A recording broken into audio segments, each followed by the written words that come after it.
Un week-end pas comme les autres à Lubumbashi. La ville était ce samedi dans un état de vive effervescence. Sur les grandes artères, c'était la ruée vers l'aéroport international de Luano. L'événement, c'est l'arrivée dans les minutes qui suivent du président de la République. Des membres du gouvernement, ceux du cabinet du chef de l'État et toute la notabilité locale, conduite par le gouverneur de province ainsi que les forces vives, amassées au tarmac, ont salué le chef de l'État, accompagné de la distinguée première dame, à leur descente d'avion. Comme il fallait s'y attendre, un bain de foule a été offert au couple présidentiel au sortir des installations aéroportuaires.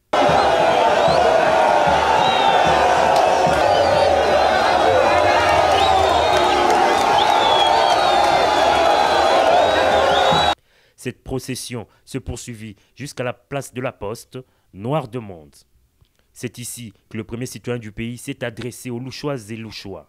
Introduit par le gouverneur de province Jacques Kaboula, le chef de l'État Félix-Antoine Tshisekedi Tshilombo a avant tout remercié la population pour l'accueil chaleureux. Il a ensuite rappelé et déroulé ces 6 engagements majeurs qui forment le contrat qu'il a conclu avec les Congolais. Au milieu de son meeting, il est interrompu par la population favorable à une révision ou un changement de la Constitution, lui demandant par ailleurs d'aborder cette question.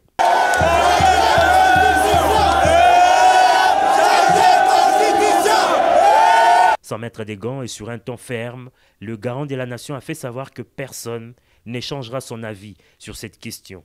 Il a par ailleurs mis en garde tous ceux qui voudraient manipuler la population. Il y a des pièges dans cette constitution. Et les guerres qui s'en sont suivies, la fameuse guerre du CNDP, la guerre du M23 d'hier et d'aujourd'hui, rentrent dans ce cadre de ce que vous avez vu dans cette constitution à l'article 217. On veut nous obliger à abandonner une part de notre souveraineté à des États voisins. Et on nous dit que nous n'avons pas le droit de revoir ça.